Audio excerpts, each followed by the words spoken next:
Hi my dear friends, నేను మీ నవీన్ పట్నాయక్. మీరు చూస్తున్నారు ఎన్బిడాస్ యూట్యూబ్ ఛానల్. సో మిత్రులారా, మీ అందరికీ ఒక విషయం చెప్పాలనుకుంటున్నాను.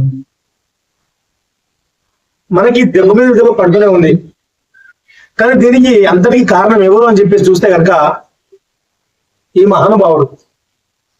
ఇతని మహానుభావుడు కాదు, ఇతని గుట్టనక్క ఆలోచన. BV Srinivasarao police board chairman. ఇతను తక్షణంగా రాజీనామా చేయాల్సింది. ఇతను రాజీనామా చేయాలి. ఎందుకు రీజన్ అంటే కనుక గౌరవ రేవంత్ రెడ్డి గారికి చెప్తున్నాము, మీ పాత్ర కూడా ఉంది ఇందులో. మీరేం పెద్దగా సుఖపుసాన్ని మేము అనట్లేదు. రేవంత్ రెడ్డి గారి పాత్ర ఈ రాంగ్ క్వశ్చన్ కేసుని ఏ విధంగా అణిచారో మీ పాత్ర ఉంది. మీ పాత్ర లేకుండా, మీ హస్తం లేకుండా వివి శ్రీనివాసరావు ఈ పని చేయడానికి లేదు. అతను మీ దగ్గరికి ఒక స్క్రిప్ట్ తీసుకొచ్చి ఉంటాడు. సార్, ఈ విధంగా కొన్ని క్వశ్చన్ కలుస్తున్నాయి, మరి ఈ క్వశ్చన్ కలిపితే మరి ఇచ్చినటువంటి రిజల్ట్ వాళ్ళంతా గందరగోళం అయ్యేటువంటి అవకాశాలు ఉన్నాయి. కాబట్టి సో ఈ క్వశ్చన్స్ మనం కలపకపోతేనే బాగుంటది. సో ఎక్స్పర్ట్ కమిటీ నుంచి మనము ఏ ఒక్క మార్క్స్ కూడా కలుస్తలేదు. సో కాబట్టి మిత్రులారా, దయచేసి నేను ఈ విషయం మీకు ఎప్పుడో చెప్పిన, రాంగ్ క్వశ్చన్ విషయంలో మీరు ఆశ వదులుకోండి అని చెప్పేసి నేను ఎగ్జాక్ట్ గా ఒక 7 months బ్యాక్ చెప్పిన. ఆ వీడియో క్లిప్ నేను కొంచెం చూపిస్తాను. ఆ కేసు కూడా వాళ్ళు క్లోజ్ చేస్తారు. ఆ కేసు కూడా క్లియర్ చేయకుండా అవకాశాలు ఉండే అనుకుంటున్నారు. బట్ ఏంటంటే మన మీద దుష్టిశక్తులు ఎక్కువ ఉన్నాయి, మనం గెలవలేదు. ఎందుకంటే ఇక్కడ హైకోర్టులో గెలిచే కేసు అది మీ అందరూ తెలిసిన విషయమే. ఎందుకంటే ఎక్స్పర్ట్ కమిటీకి ఇచ్చినప్పుడు మనం తెలుసుకున్న విషయం ఏంటంటే ఆ 13 క్వశ్చన్లో 9 క్వశ్చన్ కలుస్తున్నాయని చెప్పి మనకు తెలిసింది. కాబట్టి ఆ 9 క్వశ్చన్ కలిస్తే ఎక్కడ నోటిఫికేషన్ తెలవబడదు, ఎక్కడ మేము ఇచ్చిన రిజల్ట్ మళ్ళీ రీరేట్ చేసి మళ్ళీ రిజల్ట్ ఇస్తే ఆల్రెడీ జాబ్ పోతే కొంతమంది అని చెప్పేసి మా మీద చాలా వ్యతిరేకత వస్తుందని చెప్పేసి మళ్ళీ రిమార్క్ వస్తుందని చెప్పేసి ఎవరైతే చైర్మన్ ఎవరైతే ఆ గుంటనే కాపని చేసింది. కాబట్టి మీరు ఎవరు కూడా ఆధారపడండి. సో ఇది మిత్రులారా, దయచేసి ఇప్పటికైనా కూడా నవీన్ పట్నాయక్ కన్నా ఏదైనా చెప్తే నెగిటివ్ గా మాట్లాడతానని చెప్పేసి కొంతమంది కూడా అనుకున్నారు. కానీ నేను నెగిటివ్ గా మాట్లాడాను, ఎందుకంటే నేను గెట్ చేసి కరెక్ట్ చెప్పగలుగుతాను అనమాట. సో ఆ మధ్యలో కూడా జాబ్ వెళ్ళడం మీద మీరు ఆశ పెట్టుకోకండి. ఉన్నటువంటి షెడ్యూల్ పరంగా నోటిఫికేషన్స్ రావు అని చెప్పేసి ఒక వీడియో చేసినాం ఒక 3 months బ్యాక్. అప్పుడు కూడా ఏందన్నా ప్రతిదీ కూడా నువ్వు అంతా నెగిటివ్ మాట్లాడుతావు అని కొంతమంది కామెంట్ చేశావు. ఎస్, ఎందుకంటే ఎస్సీ వర్గీకరణ ముందుంది, అప్పుడు ఇంకా కంప్లీట్ కాలే. ఆ ఎస్సీ వర్గీకరణ గాంధీ నీకు నోటిఫికేషన్ వస్తే మందకృష్ణ మాదిగ సార్ గారు రానివారు. ఆ విషయం నాకు తెలిసి నేను గెట్ చేసి, ఎందుకంటే ఏపీలో జరిగింది ఆ విధంగా. సో అది ఎగ్జాక్ట్ జరిగింది. సో ఇప్పటిదాకా జాబ్ క్యాలెండర్ ఉందా, మరి చెప్పింది జరుగుతుందా లేదా? రాంగ్ క్వశ్చన్ మీద కూడా ఆశ పెట్టుకోకండి, ఖచ్చితంగా ఆ కేసుని క్లోజ్ చేస్తారని చెప్పిన. జరిగిందా సరే లేదా? కొంతమంది నెగిటివ్ అనుకున్నారు. సో నేను నెగిటివ్ గా చేయను, నేను మీకోసమే కొట్లాడుతున్నా. ఆ విషయం మీకు తెలుసు. ఇంకా నేను మిమ్మల్ని మాయ చేసి మీ యొక్క పేషెన్స్ తో నేను ఆడుకునే విధంగా కాదు. కాబట్టి దయచేసి నేను ఏదైనా కూడా ఆలోచన చేసి ఆచితూచి మాట్లాడతాను. సో కాబట్టి ఇప్పటికైనా కూడా నేను ప్రతి దాని మీద కూడా స్పందించను, ఒకరి విషయం మీద మాట్లాడను. మనకి ఏదైనా నీడ్ ఉన్నటువంటి అంశం మీద మాట్లాడతా. దయచేసి నా మాట మీద ఇప్పటికైనా మీకు నమ్మకం అనిపిస్తేనే మన యొక్క ఛానల్ అందరూ కూడా సబ్స్క్రైబ్ చేసుకోండి. ప్రతి ఒక్క విషయాన్ని కూడా నేను ట్రాన్స్పరెంట్ గా మీకు ఇచ్చేటువంటి ప్రయత్నం నేను చేస్తాను. సోషల్ మీడియా పరంగా సపోర్ట్ చేయండి. మీరు ప్రతిదిన రోడ్ ఎక్కడని చెప్పేసి నేను పిలుపునివ్వను, కానీ మీరు సోషల్ మీడియా పరంగా నాకు సపోర్ట్ ఇస్తే సరిపోతుంది. మనము ప్రభుత్వం దృష్టికి తీసుకెళ్తే మనకి అదే విధంగా వాళ్ళ అక్కడి నుంచి మనకు కాల్స్ వస్తాయి, మనం వెళ్ళి అక్కడ మాట్లాడగలుగుతాము. అండ్ మనము రిఫరెండం ఇచ్చినప్పుడు మాత్రం మీకు నేను ఖచ్చితంగా చెప్తాను. ప్రతి విషయం పట్ల మీతో మాట్లాడి మీతో డిస్కస్ చేసి ముందుకెళ్ళేటువంటి ప్రయత్నం చేస్తాం ద్వారా.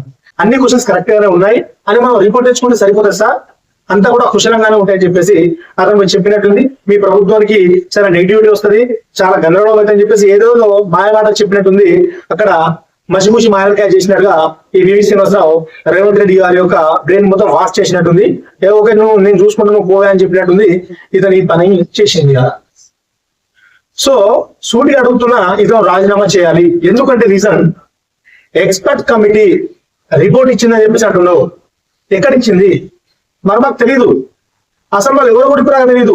ఉస్మానియా యూనివర్సిటీలో ఎక్స్పర్ట్ కమిటీ అని చెప్పేసి అన్నం కరెక్టే. ఆ ప్రొఫెసర్స్ ఎవరో, మరి ఆ సంబంధిత సబ్జెక్ట్ సంబంధించిన ప్రొఫెసర్స్ ఎవరో కూడా వాళ్ళని బహిర్గతం చేయకుండా, వాళ్ళని ఎక్స్పోజ్ చేయకుండా ఎక్స్పర్ట్ కమిటీ విధంగా రిపోర్ట్ ఇచ్చింది. సో మార్క్స్ ఏం యాడ్ అవ్వట్లేదు, యాక్చువల్స్ గా మళ్ళా పాత రిజల్ట్ నే కొనసాగిస్తున్నామని చెప్పేసి ఇవాళ మెయిల్స్ పంపిస్తున్నావు. ఏం నీ తెలివి అనుకుంటున్నావా?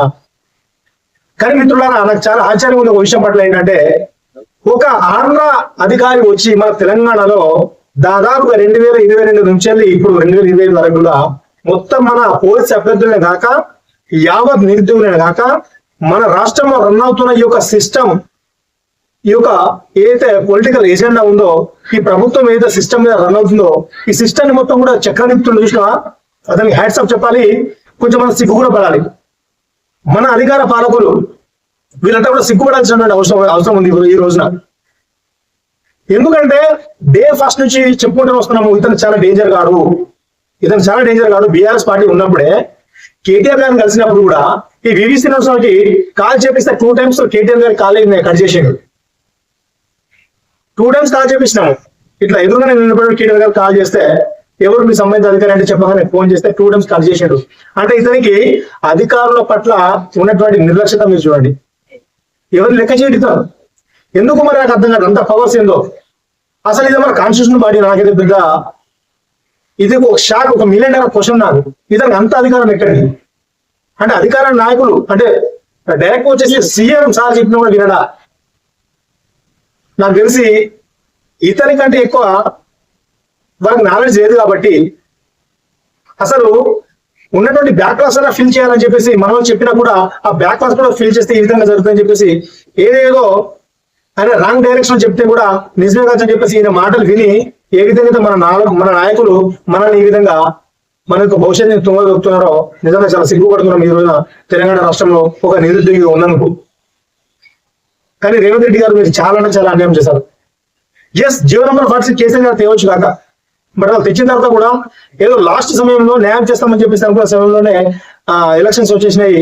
అంతలోనే మేమంతా కూడా ప్రచారంకి వెళ్ళడం జరిగింది. అయినప్పటికీ మేము బీఆర్ఎస్ పార్టీకి సపోర్ట్ చేయలేదు. ఎస్, నేను కూడా కాంగ్రెస్ పార్టీకి ఓటేసిన. ఈ రోజు మళ్ళా గురించి చెప్తా, నేనే కాదు మా కుటుంబంలో అందరూ కూడా మా కాన్స్టిట్యూషన్ లో కూడా కొంతమందిని పెట్టేసి వేరే కాన్స్టిట్యూషన్ లో కూడా చాలా మంది మా ఫ్రెండ్స్ కూడా మేము మీకోసం మీరు గెలిస్తే మీరు ఇచ్చిన మాట మీద మీరు నిలబడతా కావచ్చు, జీవో నంబర్ 46 రద్దు చేసి మీకు ఉద్యోగాలు ఇస్తామని చెప్పేసి అందరు మంత్రులు అన్నారు కదా అని చెప్పేసి మేము మీకు గెలిపిస్తే ఈ రోజున మీ యొక్క అధికారాన్ని కేవలం మా మీద పిచ్చుక మీద బ్రహ్మాస్త్రం వేస్తున్నట్టుగా మీరు మా మీద మీ యొక్క తెలివిని ప్రదర్శిస్తున్నారంటే మీకు కూడా హ్యాట్స్ ఆఫ్ సార్. కానీ కూడా గుర్తుపెట్టుకోండి, ఏదైతే నిరుద్యోగుల మీద మీరు ఎన్నో అబద్ధపు మాటలు ఇచ్చి అబద్ధపు హామీలు ఇచ్చి ఈ రోజున మాకు మీరు అధికారం చెలాయిస్తున్నటువంటి వేళ అధికారం ఉన్నా కూడా మీరు మాకు న్యాయం చేయలేకపోతున్నారు చూసారా? పైన దేవుడు అన్నట్టు ఉంటే ఖచ్చితంగా మీ యొక్క పతనం కొద్ది రోజుల్లోనే అంతమైపోతుంది. ఎస్, తప్పకుండా మా అవసరం మీకు తగ్గుతుంది. హైకోర్టులో ఆల్రెడీ మార్క్స్ కలుస్తాయి కొని మళ్ళీ వాళ్ళకి రీరిజల్ట్ ఇవ్వని చెప్పేసి సింగిల్ బెంచ్ చెప్తుంది. వివి శ్రీనివాసరావు గారు నిజంగా మీరు సివిల్స్ లో మంచి స్కోర్ తెచ్చుకుని జాబ్ తెచ్చుకున్నారో లేదంటే డబ్బులు గిట్ల కట్టి జాబ్ తెచ్చుకున్నారో మాకు అర్థం కావట్లేదు.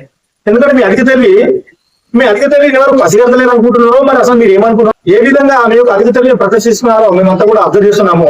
అదేంటంటే హైకోర్టులో single bench and division bench marks కలుస్తాయి. సరే, ఆ మార్క్స్ ఎలా కలుస్తాయో మాకు తెలియదు కాబట్టి సరే అక్కడ ఉన్నటువంటి ఉస్మానియా యూనివర్సిటీకి సంబంధించినటువంటి ఎక్స్పర్ట్ కమిటీకి మేము ఇస్తాము, వాళ్ళు ఇచ్చేటువంటి తుది నిర్ణయమో అయితే అని చెప్పేసి చెప్తే సరే ఆ కమిటీ మనం వాళ్ళంతా టైం ఇచ్చినాం.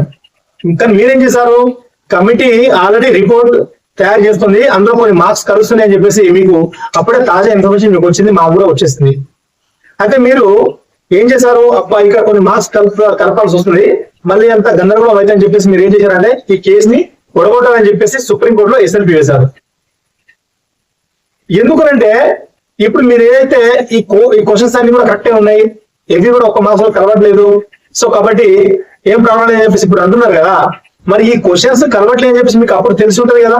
మరి మీకు అప్పుడు తెలిసి ఉంటే మీరు ఎందుకు సుప్రీంకోర్టు పోతారు? మేము ఈ లాజిక్ దొరకబెట్టాం అనుకున్నావా? ఈ లాజిక్ మాకు తెలియదు అనుకున్నావా? నువ్వు ఎదవాడికి రాదు కదా. అరే క్వశ్చన్సే కరెక్ట్, అన్ని కరెక్టే ఉన్నాయి, ఇంకా సుప్రీంకోర్టు ఎందుకు పోవాలని చెప్పేసి నువ్వు అక్కడ ఆగిపోయి హైకోర్టులో మెన్షన్ చేసి వెంటనే ఆ కేసుని అప్పుడే క్లోజ్ చేసేవాడికి కదా. ఎందుకు మాతో మరి ఈ యొక్క 15 ఏళ్ల పాటు ఈ యొక్క సమయాన్ని ఎందుకు వృధా చేయించినావు? అంటే పిల్లలు ఈ విధంగా కూడా చదువుకోవద్దు, వీళ్ళు ఇట్లా కోట చుట్టూ తిరగాలి, రాబోయే నోటిఫికేషన్ మళ్ళీ నాకు సంబంధించినటువంటి వాళ్ళకి నేను ఉద్యోగాలు ఇచ్చుకుంటా, వాళ్ళకి నేను ఫేక్ బోన్ ఫట్ ఇప్పించి వాళ్ళకి ఉద్యోగాలు ఇచ్చుకుంటా, మా ప్రాంతీయ వాసులకు ఉద్యోగాలు ఇచ్చుకుంటా అని చెప్పేసి అనుకున్నావా నువ్వు? మాకేం అర్థమైతే లేదా? ఎస్, చిన్న లాజిక్ ఇది. క్వశ్చన్స్ సరిగ్గా కరెక్ట్ ఉన్నప్పుడు నువ్వు ఎందుకు సుప్రీంకోర్టు పోయినావు? కానీ మేము వదిలిపెట్టాము, దీన్ని ఇంతలో మాత్రం అసలు వదిలిపెట్టాము. ఎక్స్పర్ట్ కమిటీ మాకు రావాలి, బహిర్గతం కావాలి. ఎస్, క్వశ్చన్స్ అన్ని కరెక్ట్ అని చెప్పేసి వాళ్ళు కూడా ఒక ఎక్స్ప్లెనేషన్ మాకు ఇవ్వాలి. అంతర్గతం మేము వదిలిపెట్టాము. ఎందుకంటే క్లియర్ గా ఇంగ్లీష్ ట్రాన్స్లేషన్ అంటే మీరు తెలుగు మీడియం అభ్యర్థులు ఉంటారు, అంటే తెలుగు మీడియం అభ్యర్థులు అంటే మీకు లెక్క లేదా?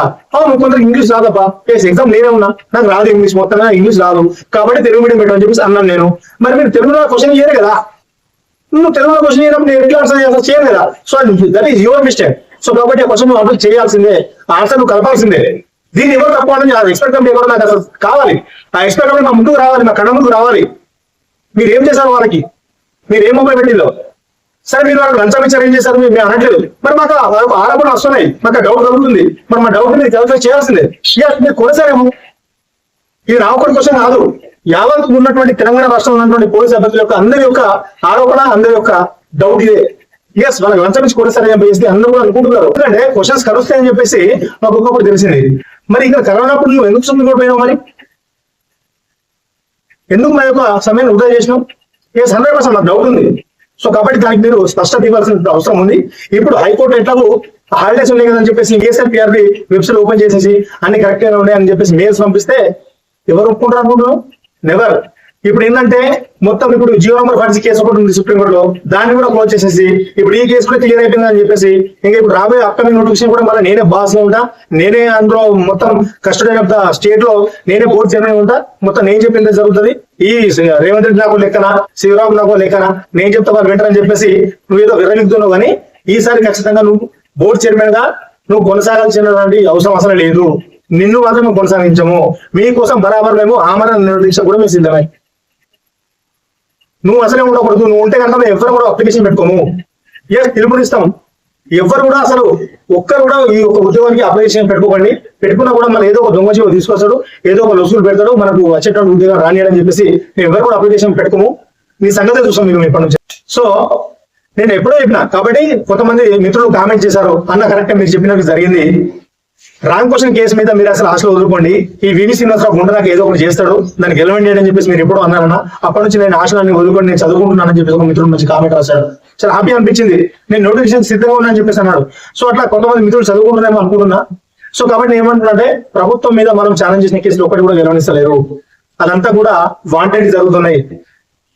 సో కాబట్టి మిత్రులారా దయచేసి ఇప్పటికైనా కూడా మనకేం కాదు, మన దగ్గర సామర్థ్యం ఉంది, మనకు ఉన్నటువంటి జ్ఞానం ఎవరు కూడా దోచుకోలేరు. కాబట్టి ఒకటిసారి అబ్జర్వ్ చేయండి. అలా అని చెప్పేసి మీరు మొత్తం రోడ్డు మీకు రండి, మీరు చదవకండి అని చెప్పేసి అనట్లేదు. మనం చదువుతూనే మన సమస్యలు కూడా మనం స్పందించాలి. ఈ రోజు మన చేతిలో సోషల్ మీడియా ఉంది. ప్రతి దానికి రోడ్ ఎక్కాలని చెప్పేసి ఏం లేదు. సమస్యలు లేవని సరిపోతుంది మీరందరూ కూడా.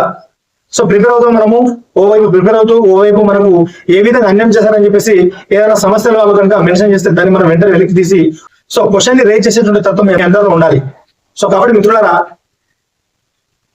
ఇప్పటికైనా కూడా ఒకటి గమనించండి, రాబోయే అప్కమింగ్ ఎస్ఐ కానిస్టేబుల్ నోటిఫికేషన్ ఎప్పుడు వస్తుందని కూడా చాలా మంది యూట్యూబ్లలో వీడియోలు సెర్చ్ చేస్తా ఉన్నారు. ఎవరు చెప్పినా కూడా నిజమే అని చెప్పేసి కంగారు పడుతున్నారు. ఎవరికి ఏం తెలియదు మిత్రులారా దయచేసి, ఇంక్లూడింగ్ మీ. నేను కూడా చెప్తున్నా, నోటిఫికేషన్ ఎప్పుడు వస్తుందనేది బల్లా కొద్ది ఎవరు చెప్పలేరు. ఏ యూట్యూబర్ చెప్పలేరు, ఏ ఇన్స్టిట్యూట్ ఫ్యాకల్టీ కానీ ఏ ఇన్స్టిట్యూట్ డైరెక్టర్ కానీ ఎవరు చెప్పలేరు. అది ఎప్పుడు ఇచ్చేది తెలియదు. ఎస్ చెప్తాను, ఎప్పుడు ఇచ్చేది తెలియదు. ఇప్పుడు మీకు తెలుస్తుంది కదా, ఈ కేసెస్ అన్ని కూడా కావాలని చెప్పేసి మెన్షన్ చేపించుకొని మొత్తం వీటిని కొట్టేసేటువంటి ప్రయత్నం చేశానంటే అది దగ్గరలో ఉందని చెప్పేసి చెప్పగలను తప్ప ఎగ్జాక్ట్ గా అదే డేట్ నా అదే మంత్ లో వస్తాయని చెప్పేసి ఎవరు కూడా చెప్పలేరు. సో మనం ఏం చేయాలంటే ఎప్పుడు నోటిఫికేషన్ వచ్చినా కూడా మనం సిద్ధంగా ఉండడం కోసం మనం ప్రిపరేషన్ అయ్యి ఉంటే సరిపోతుంది. అదొకటి మాత్రం చెప్పగలుగుతా. బట్ అది త్వరలో అయితే ఖచ్చితంగా ఉంటుంది. బట్ నెక్స్ట్ మంత్ ఉంటుందని చెప్పేసి అయితే చెప్పలేను. ఎవరు కూడా చెప్పినా కూడా అది కూడా అంత జూటా ముచ్చట్లు. కొత్తగా ఎవరైనా ప్రిపరేషన్ లో ఉంటే కనుక వాళ్ళు టెన్షన్ పెట్టినటువంటి అవకాశాలు ఉంటాయి కాబట్టి చెప్తున్నా, మీరు ఏం కంగారు పడకండి, చదువుకోండి సపరేట్గా. సో కాబట్టి ప్రతిదీ కూడా మీరు టెన్షన్ పెట్టుకుంటే చదివేటువంటి ఈ యొక్క సబ్జెక్ట్ కూడా మన యొక్క బ్రెయిన్ కి ఎక్కదు. సో కాబట్టి అతి త్వరలో మాత్రం ఈ యొక్క నోటిఫికేషన్ ఉంటుంది. మరి ఆ నోటిఫికేషన్ కూడా ఎంత ఇస్తారో ఆ 12,000 ఉద్యోగాలు అంటాడు. ఆ 12,000 ఏమేమి ఉన్నాయో కూడా ఇప్పుడు వచ్చేటువంటి నోటిఫికేషన్ లో మాత్రం సివిల్ కానిస్టేబుల్ ఎక్కువ మిత్రులారా. ఏఆర్ అండ్ టిఎస్ఎస్పీ లేవు. సో గ్రౌండ్ సంబంధించినటువంటి పోస్ట్ మాత్రం ఎక్కువ లేవు. అది మాత్రం నేను ముందే చెప్తున్నాను. సో వెల్గా ప్రిపేర్ అవ్వండి. సివిల్ పోస్ట్ కొట్టుకునే విధంగా మీరు ప్రిపరేషన్ చేయండి. కాబట్టి రాంగ్ క్వశ్చన్ విషయం మీద ఇంకా అతిగా మీరు ఆలోచన చేయకండి. కోర్టు కేసు ఎప్పుడైతే మళ్ళీ high court next month first week లో మళ్ళీ ప్రారంభం అవుతుంది కాబట్టి సో అప్పుడు హైకోర్టులో ఏం జరుగుతుంది, expert committee report high court submit చేసిన తర్వాత అక్కడ వాళ్ళు ఏం నిర్ణయిస్తారు, ఆ ఎక్స్పర్ట్ కమిటీ ఇచ్చినటువంటి రిపోర్ట్ ఎంతవరకు కరెక్ట్ అనేది కూడా ఇంకా చాలా మందికి సందిగ్ధంగా ఉన్నారు. కాబట్టి అది ఏం జరుగుతుందో మనం వేచి చూద్దాము. సో మీరు మాత్రం ఎలాంటి మనోవేదన గురై మీరు మళ్ళీ ఏదైనా చేసుకున్నటువంటి పనులు మాత్రం చేయగలరు దయచేసి. ఎందుకంటే ఆల్రెడీ ఎప్పుడో చెప్పినాము, చాలా మందికి గుండెలు కూడా చాలా ధైర్యంగా ఉండే విధంగా నేను మోటివేషన్ కూడా చేశాను. ఈ విషయం పట్ల మనం చాలా దృఢ సంకల్పంతో ఉండాలి. ఏ జరిగినా కూడా మనం దాన్ని యాక్సెప్ట్ చేసే విధంగా ఉండాలని చెప్పేసి చెప్తూనే ఉంటున్నాం మిత్రులారా. సో కాబట్టి దయచేసి ఎవరు కూడా అతిగా ఆలోచన చేసి నేరో మైండ్తో ఏదో పిచ్చి పనులు చెప్పుకోకండి. హ్యాపీగా చదువుకోండి. వెంటనే మనకి త్వరలోనే మంచి నోటిఫికేషన్ రాబోతుంది. సో కాబట్టి ఆ నోటిఫికేషన్ అప్లై చేయండి. ఒకటే ఎస్ఐ కానిస్టేబుల్ పట్టుకుంటే మనం అసలు ఈ విధంగా దొంగ చేయడం వల్ల ఉద్యోగం కోల్పోతున్నాము, సఫర్ అవ్వాల్సి ఉంటుంది. కాబట్టి ప్రతి ఒక్క నోటిఫికేషన్ కి మీరు అప్లై చేయండి, మీ యొక్క బెస్ట్ ని ప్రదర్శించండి. మరి ఒక మంచి ఇన్ఫర్మేషన్ తో మేము ముందుకు వస్తాం. జై హింద్.